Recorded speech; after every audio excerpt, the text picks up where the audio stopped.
창세기 32장 22절부터 32절까지 보도록 하겠습니다. 창세기 32장 22절부터 32절입니다.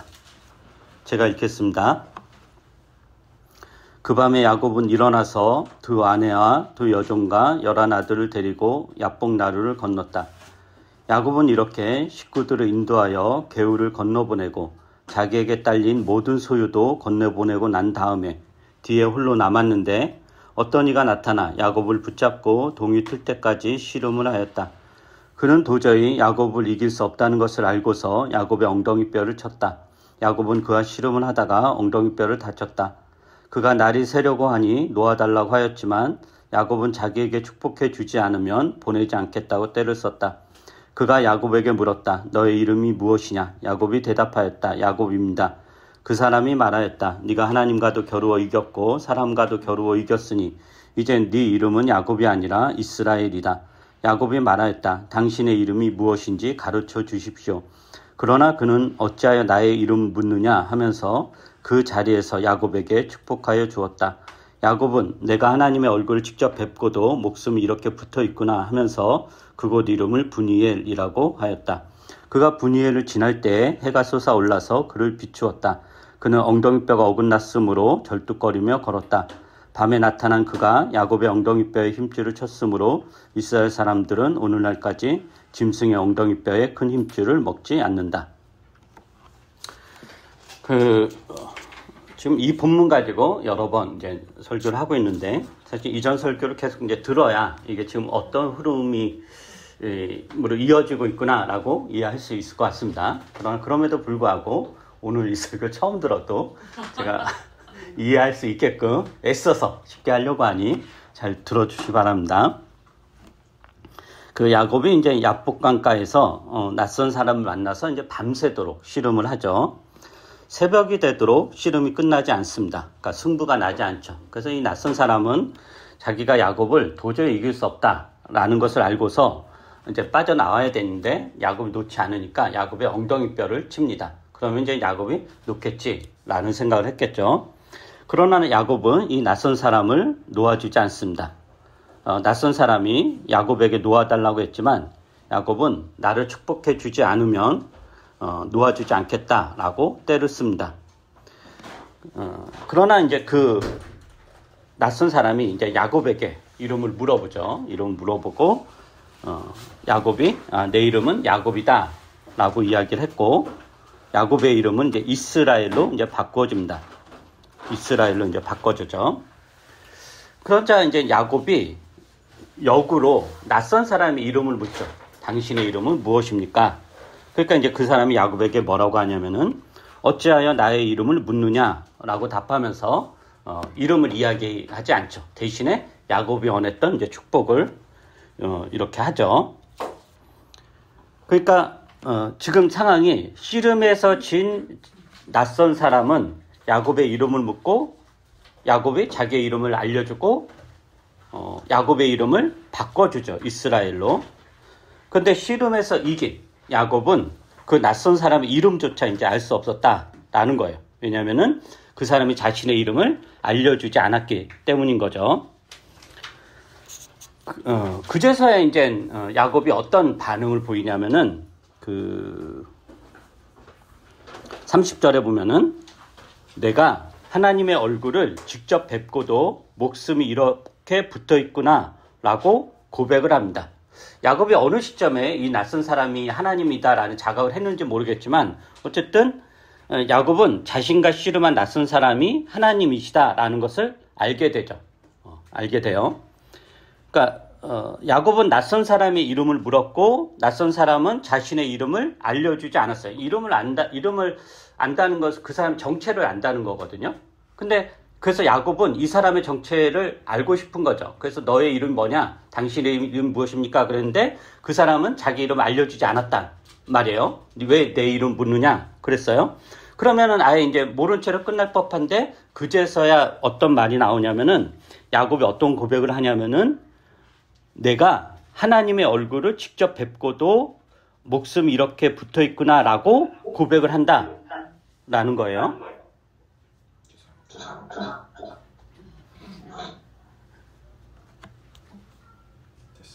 네. 무슨 일인지 모르겠지만 어쨌든 그리고 나서 야곱이 그 장소 이름 뭐라고 하냐면은 분이엘이라고 짓습니다. 분이엘이 무슨 뜻이냐면은 하나님의 얼굴이라는 뜻입니다. 엘이 하나님이고 분이가 이제 얼굴. 그래서 분이엘이 하나님의 얼굴이라는 뜻이에요. 근데 그러니까 야곱이 어떻게 고백하냐면은 내가 하나님의 얼굴을 뵙고도 내가 죽지 않았구나라고 고백을 한단 말이에요. 그러니까 죽지 않습니다. 하나님의 얼굴 뵙고 죽지 않았다라는 거죠. 구약에서 하나님은 너무도 거룩한 분이기 때문에 인간이 감당할 수 있지 않습니다. 감당할 수 없어요. 예를 들면 우리가 이제 태양이 저기 멀리 떨어져 있으니까, 엄청나게 떨어져 있으니까 그 강렬한 어떤 열과 빛을 내도 우리가 뭐 아우 덥다, 춥다 하면서 이제 그냥 이렇게 살아가잖아요. 근데 저 태양이 달 정도의 위치에 있다면 어떻게 될까요? 순간의 찰나에 지구는 이제 빨려 들어갔겠고, 우리가 태양을 본다라는 인식이 있기 전에 이미 우리 몸은 불타서 이제 먼지가 이렇게 되겠죠. 순식간 흔적조차 남지 않아요. 왜냐하면 우리의 신체가 태양의 에너지를 감당할 수 없기 때문입니다. 그래서 이런 맥락에서 구약에서 하나님은 인간이 감당할 수 없는 존재다라는 표현이 주로 어떻게 나오냐면은 하나님을 본 자는 다 죽는다, 이렇게 나오는 거예요. 그래서 이제 구약 성전에 뭐 지성소나 이런 데도 제사장들이 1년에 한 번씩 하나님을 뵈러 지성소에 가지만 그 얼굴을 뵈면 죽을 수 있기 때문에 굉장히 조심스럽게 뒷걸음질 이런 식으로 이제 가기도 하죠. 그래서 하나님의 얼굴을 뵈면 모두 죽는다라는 게 하나님이 공포스럽거나 하나님 무슨 당신의 얼굴을 봤다고 괘씸죄로 죽이는 그런 잔인함이 아니라 인간이 하나님을 감당할 수 없기 때문에 일어나는 죽음인 거죠. 그래서 하나님께서 당신의 얼굴을 보여주지 않는다라는 것은 은혜인 거죠. 은혜. 그런데 지금 야곱이 하나님의 얼굴을 뵙고도 죽지 않았다라는 거예요. 그것은 어떤 뜻이냐면은 야곱이 하나님을 감당할 수 있게 되었다라는 뜻이기도 합니다. 그래서 이게 아마도 그 이스라엘이 하나님을 이겼다, 네가 하나님과 싸워서 이겼다라는 뜻이잖아요. 그래서 하나님이 야곱의 이름 이스라엘 바꿨잖아요. 그것과 이제 관련이 될 거예요. 그런데 또 하나의 사실은 뭐냐면은 야곱이 이제 하나님을 감당하게 되었다고 해서, 즉 하나님을 이겼다고 해서, 그러면 당연히 하나님의 이름을 알아야 되잖아요. 원래 승자가 패자들을 이제 이렇게 무릎 꿇려놓고 다 묻잖아요. 너의 이름 뭐냐? 너의 직책은 뭐였냐? 이 나라에서. 그죠? 그러면 당연히 대답을 해야 되는 거잖아요. 그래서 야곱이 하나님의 이름을 묻는데 하나님이 왜 내 이름 묻느냐라고 하면서 이름을 알려주지 않는다라는 거예요. 그래서 오늘은 이런 게 지금 제가 이야기한 게 뭘 의미하는지 이제 보려고 하는 거예요.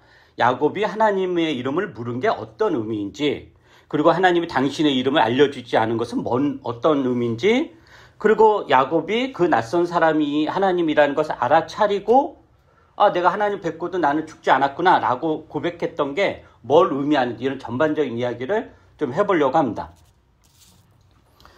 그래서 이게 약간 내용이 그러니까 쉬운데 어려울 수도 있어요. 그러니까 잘 따라오셔야 돼요. 그 성경에서 이름 짓기는 하나님이 세상을 창조하실 때 처음 나타나요. 한번 볼까요? 창세기 1장을 볼까요? 창세기 1장.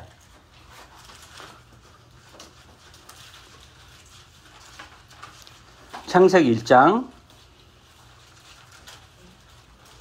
4절부터 10절입니다. 창세기 1장 4절부터 10절. 제가 한번 읽어보죠.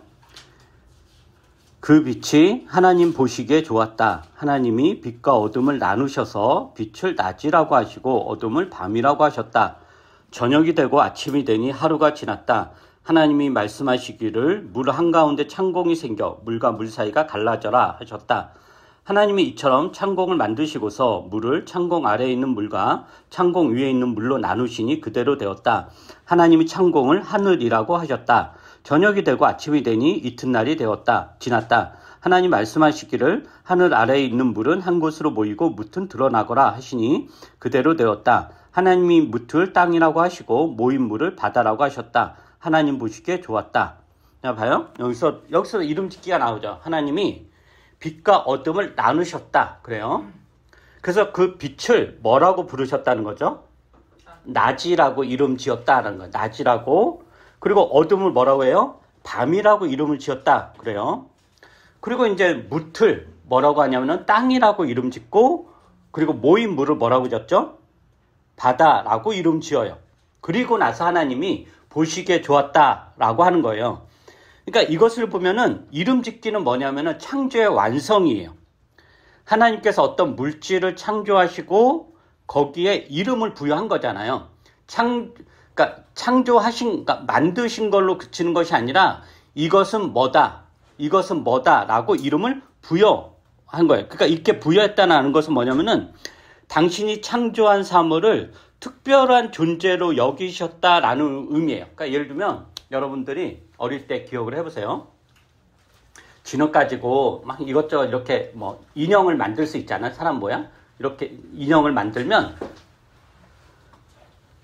그 만드는 것을 그치지 않죠. 이제 마음에 안 들면은 그냥 다시 뭉개버리겠죠. 다시 뭉개버리고. 근데 이제 내가 인형을 만들면 마음에 들어요. 그럼 마지막 적이 뭐예요? 동심의 세계로 돌아가면 이름을 붙이는 거죠. 얘는 개똥이, 얘는 뭐 피오나 뭐 이런 식으로 이름을 붙이는 거예요. 그러니까 이름을 붙인다라는 것은 당신이 창조한 사물을 특별한 존재를 여기셨다. 당신이 창조한 피조물에 대해서 당신이 가장 잘 알고 있고 그 피조물의 가치와 의미를 부여하고 당신의 작품으로 선포하셨다라는 의미예요. 내가 이름을 붙임으로 그것은 나에게 이제 특별한 존재가 되는 거죠. 하나님 물질을 창조하셨는데 거기에 이름을 부여함으로 그 물질은 하나님에게 이제 특별한 존재가 되는 거예요. 그 다음에 창세기 2장에서도 이름 짓기가 나오는데 이 창세기 2장에서는 하나님께서 이 이름 짓기를 누구랑 같이 하냐면 사람과 같이 해요. 한번 볼까요? 창세기 2장. 창세기 2장 19절부터 23절입니다. 창세기 2장 19절부터 23절. 제가 읽어보죠. 주 하나님이 들의 모든 짐승과 공중의 모든 새를 흙으로 빚어서 만드시고 그 사람에게로 이끌고 오셔서 그 사람이 그것들을 무엇이라고 하는지를 보셨다. 그 사람이 살아있는 동물 하나하나를 이루는 것이 그대로 동물들의 이름이 되었다. 그 사람이 모든 집 짐승과 공중의 새와 들의 모든 짐승에게 이름을 붙여주었다. 그러나 그 남자를 돕는 사람 곧 그의 짝이 없었다. 그래서 주 하나님이 그 남자를 깊이 잠들게 하셨다. 그가 잠든 사이에 주 하나님이 그 남자의 갈빗대 하나를 뽑고 그 자리는 살로 메우셨다. 주 하나님이 남자에게서 뽑아낸 갈빗대로 여자를 만드시고 여자를 남자에게로 데리고 오셨다. 그때 그 남자가 말하였다. 이제야 나타났구나. 이 사람 뼈도 나의 뼈, 살도 나의 살, 남자에게서 나왔으니 여자라고 부를 것이다.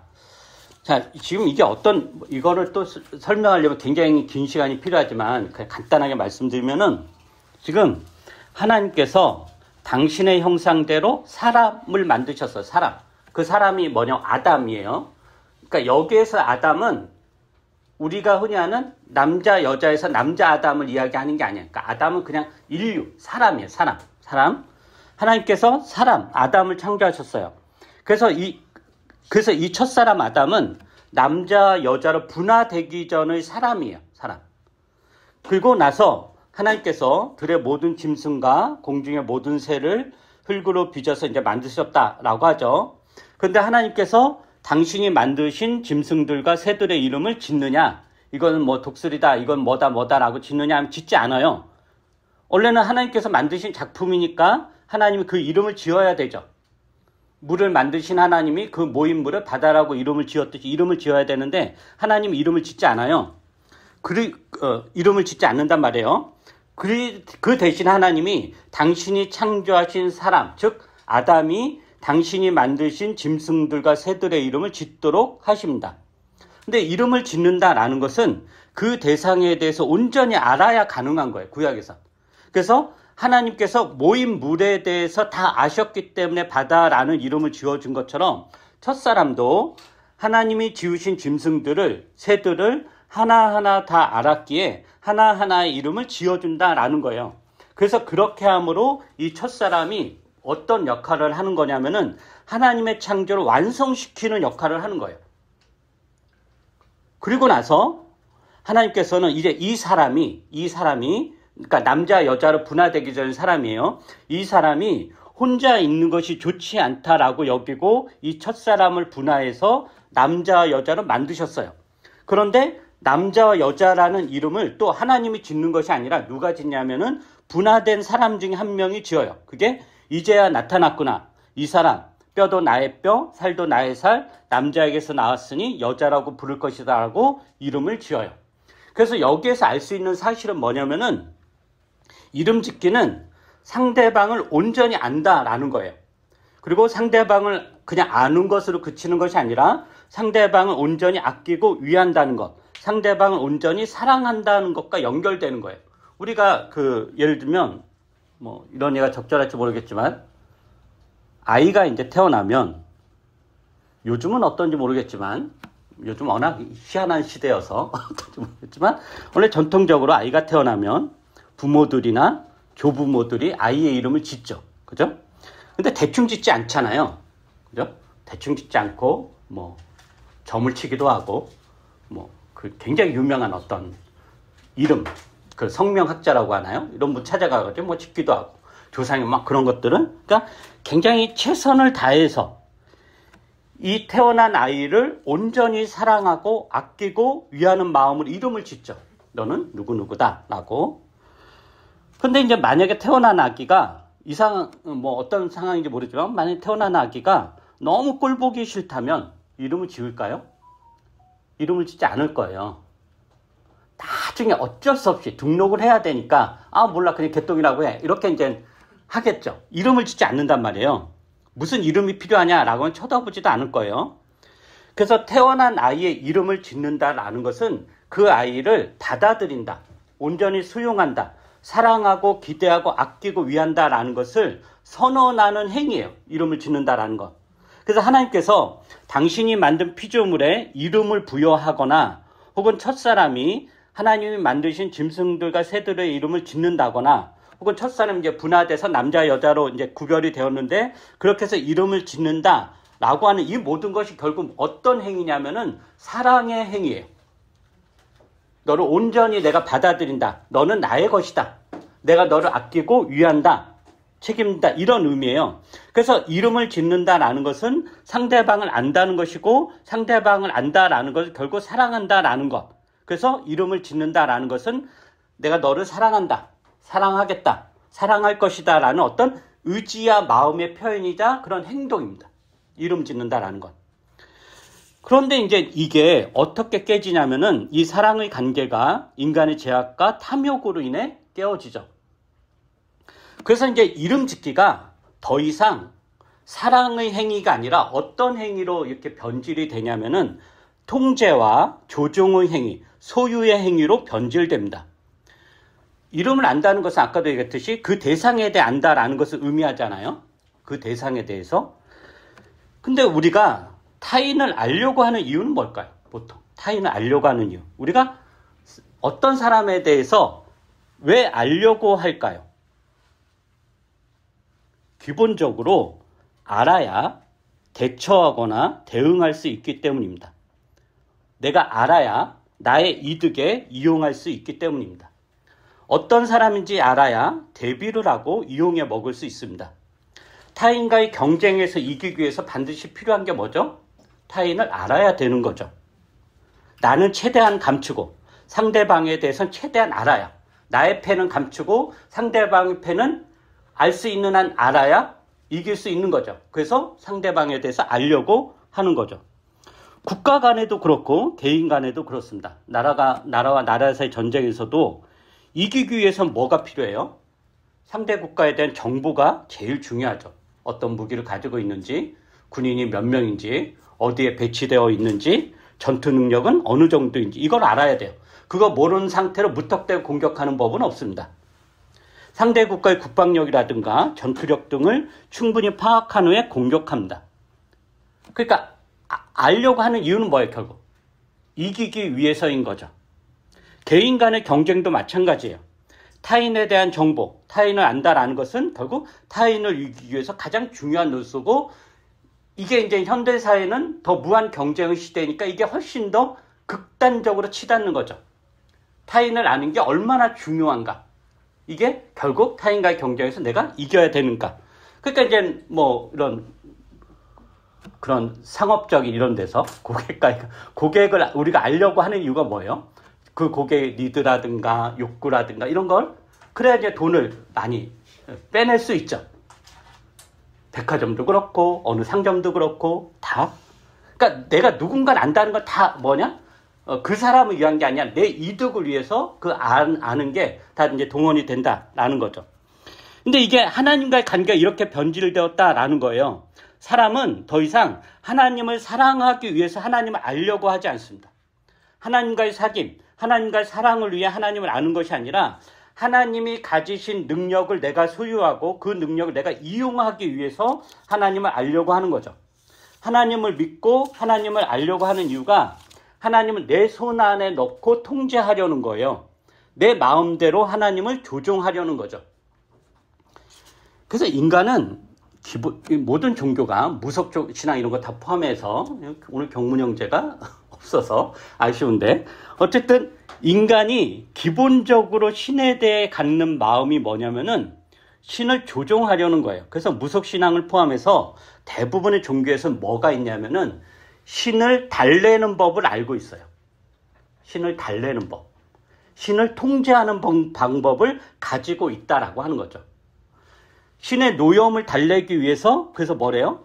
제사를 지내거나 구슬하거나 혹은 격렬하게 어떤 종교적 예식을 치면서 자기 몸을 상하게 한다거나 예배를 드린다거나, 그래서 어떤 정성을 쏟으면 신의 노여움을 내가 이렇게 재울 수 있고 통제할 수 있고 신이 가진 힘을 내가 얻을 수 있다라고 하는 거죠.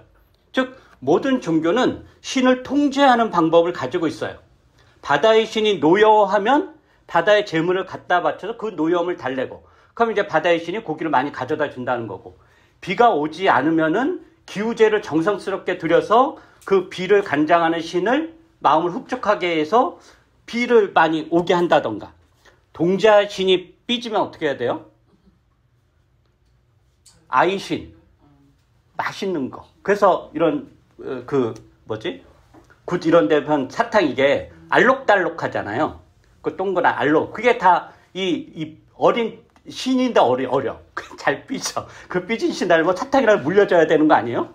그러니까 음식을 줘서 이게 이제 신을 달래는 법을 알고 있다는 거죠. 그 신을 조종하는 거죠.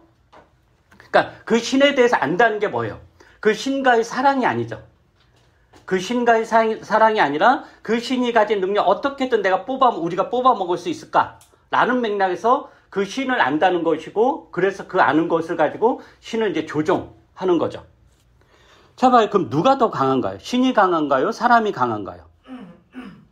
사람이 강한 거예요, 신보다. 이런 맥락에서.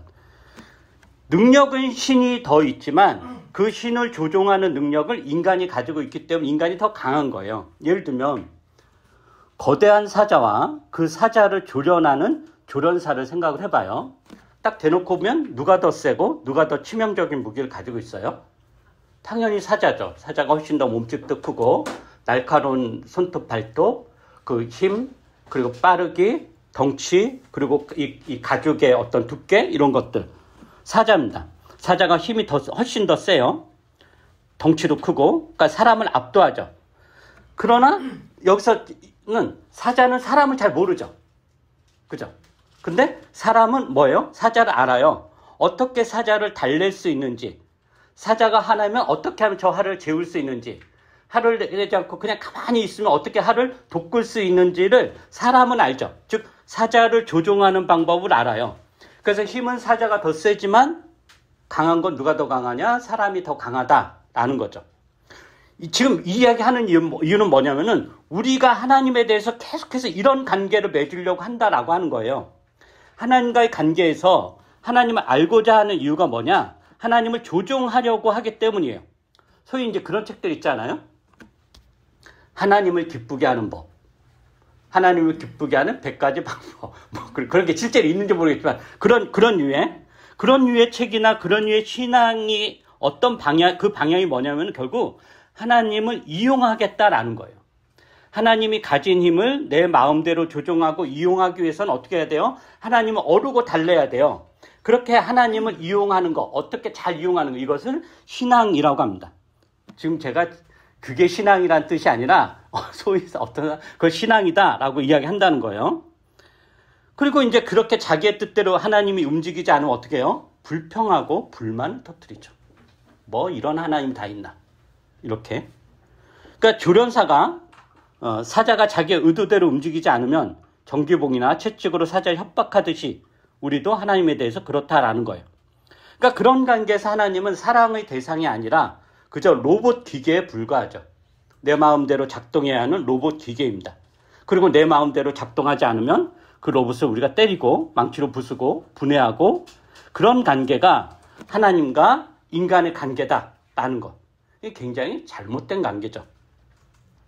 그 오늘 본문이 이제 그 이야기를 하는 거예요. 그거에 대해서 하나님이 당하지 않겠다라는 거예요. 오늘 본문에서 야곱은 하나님의 얼굴을 뵙고도 죽지 않았다라고 고백을 해요. 하나님의 얼굴을 배웠다라는 것은 하나님을 알았다라는 의미예요. 우리가 누군가를 안다고 할 때 제일 먼저 떠오르는 게 뭐죠? 그 사람의 얼굴이죠. 우리가 보통 얼굴도 모르면서 안다라고 하진 않잖아요. 너 아무개 누구 알아? 걔 알지. 그러면 이제 당연히 얼굴이 이렇게 떠오르는 거죠. 그러니까 야곱이 하나님의 얼굴을 배웠다라는 것은 하나님을 알게 되었다라는 거예요. 그런데 여기에서 야곱이 하나님의 얼굴을 뵙게 된 게 하나님의 주도적인 선택인가 아니면 야곱의 주도적인 선택인가? 어떤 거예요? 야곱이 하나님 얼굴을 배웠어요. 이게 하나님의 선택이에요? 야곱의 선택이에요? 하나님의 선택이죠. 왜냐하면 야곱이 하나님 찾지 않았어요. 그 낯선 사람이 야곱에게 온 거예요. 야복강가에서 이제 가족들 다 에서에게 보내고 홀로 남아있는 이 야곱에게 누가 왔느냐? 하나님이 오신 거예요. 하나님께서 찾아오셔서 씨름을 걸어오셨고 하나님이 야곱에게 당신의 얼굴을 보여주신 거예요. 그러니까 정확하게 표현하면 야곱이 하나님의 얼굴을 본 것이 아니라 하나님께서 야곱에게 당신의 얼굴을 보여주신 것입니다. 그래서 야곱이 죽지 않는 거예요.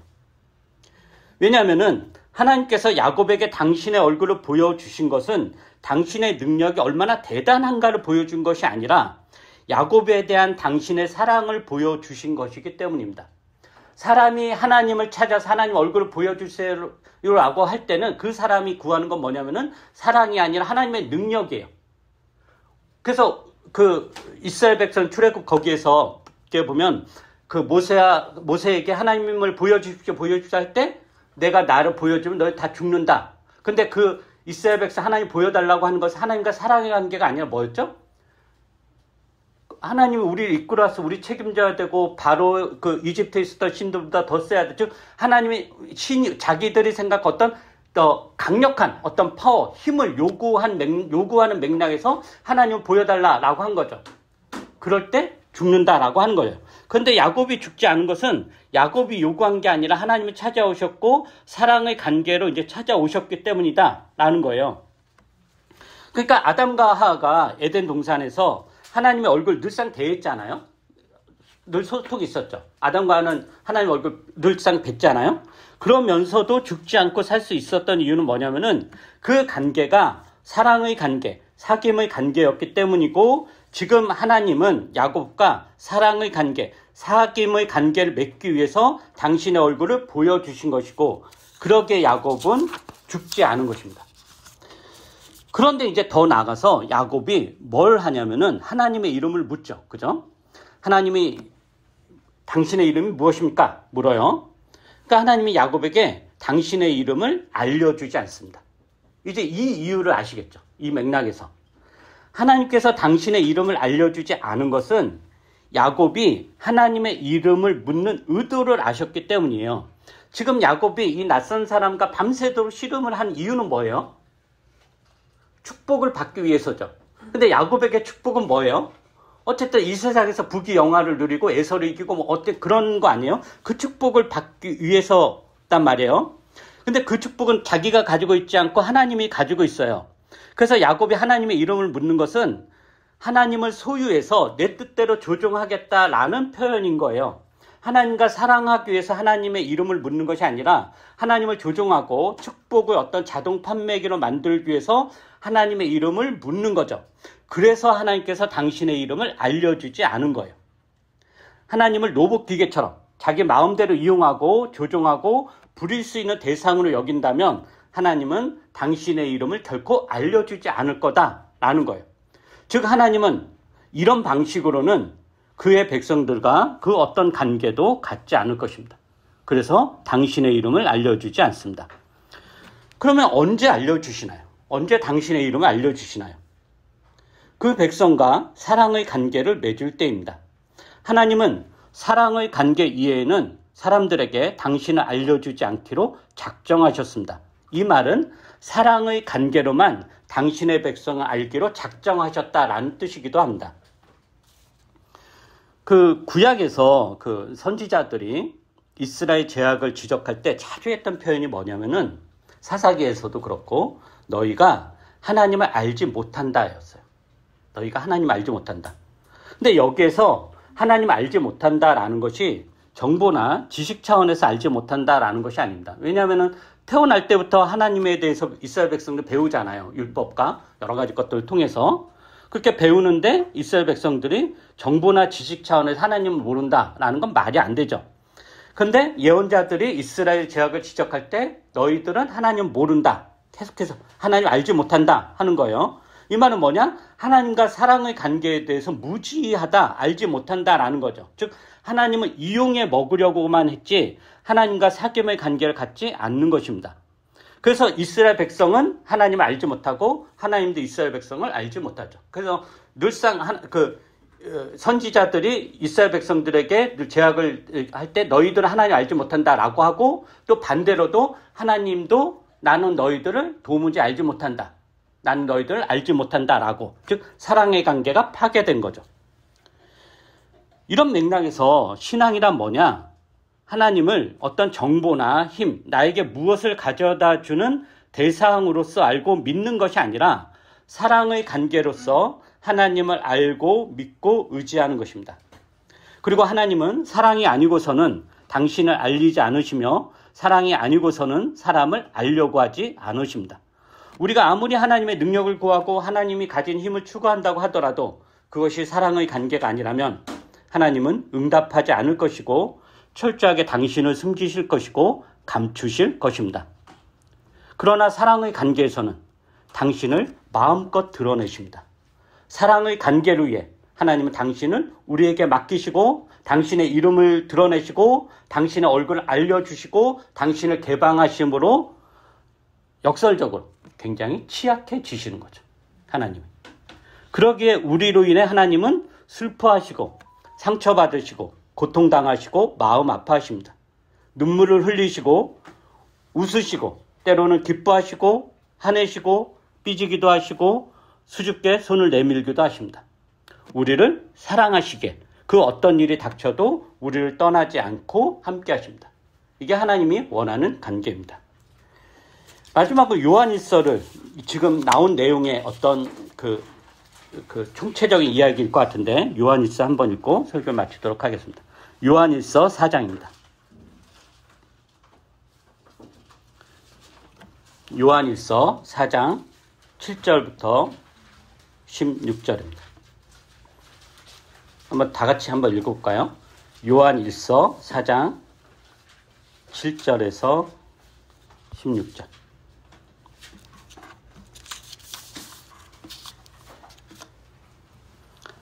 한번 다 같이 읽어보시기 바랍니다. 시작. 사랑하는 여러분, 서로 사랑합시다. 사랑은 하나님께서 낳은 것입니다. 사랑하는 사람은 다 하나님에게서 낳고 하나님을 압니다. 사랑하지 않는 사람은 하나님을 알지 못합니다. 하나님의 사랑이 우리에게 이렇게 드러난 하나님의 사랑이 우리에게 이렇게 드러났으니 곧 하나님이 자기 외아들을 세상에 보내주셔서 우리로 하여금 그로 말미암아 살게 되신 것입니다. 사랑은 이 사실에 있으니 곧 우리가 하나님을 사랑한 것이 아니라 하나님이 우리를 사랑하셔서 자기 아들을 보내어 우리 죄를 위하여 화목제물이 되게 하신 것입니다. 사랑하는 여러분, 하나님께서 이렇게까지 우리를 사랑하셨으니 우리도 서로 사랑해야 합니다. 지금까지 하나님을 본 사람은 없습니다. 그러나 우리가 서로 사랑하면 하나님이 우리 가운데 계시고 또 하나님의 사랑이 우리 가운데서 완성된 것입니다. 하나님이 우리에게 자기 영을 나누어 주셨습니다. 이것은 우리가 하나님 안에 있고 또 하나님이 우리 안에 계시다는 것을 우리는 압니다. 우리는 아버지께서 아들을 세상에 구주로 보내주신 것을 보았고 또 그것을 증언합니다. 누구든지 예수를 하나님의 아들로 시인하면 하나님이 그 안에 계시고 그 사람은 하나님 안에 있습니다. 우리는 하나님이 우리에게 베푸시는 사랑을 알았고 또 믿었습니다. 하나님은 사랑이십니다. 사랑 안에 있는 사람은 하나님 안에 있고 하나님도 그 사람 안에 계십니다. 하나님은 사랑이시다라고 선언합니다. 하나님이 피조세계와 관계 맺는 방식, 특히 사람과 관계 맺는 방식이 뭐냐? 사랑이다라는 거죠. 그래서 사랑을 떠나서는 하나님을 알 수 없습니다. 우리가 사랑하게 되면 하나님을 온전히 알게 될 것입니다. 하나님의 얼굴을 뵙게 될 것이고 하나님의 이름을 온전히 알게 될 것입니다. 그러나 사랑하지 않는다면, 즉 하나님을 이용하려고만 한다면 결코 우리는 하나님을 알 수 없을 것이고 하나님의 얼굴을 뵐 수 없을 것입니다. 사랑하지 않는 사람은 하나님을 결단코 알 수 없습니다. 하나님이 여러분을 사랑하십니다. 그러므로 여러분도 하나님을 사랑하십시오. 그리고 그 사랑으로 이웃을 사랑하십시오.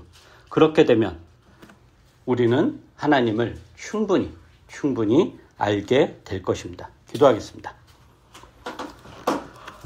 거룩하신 우리 주 하나님,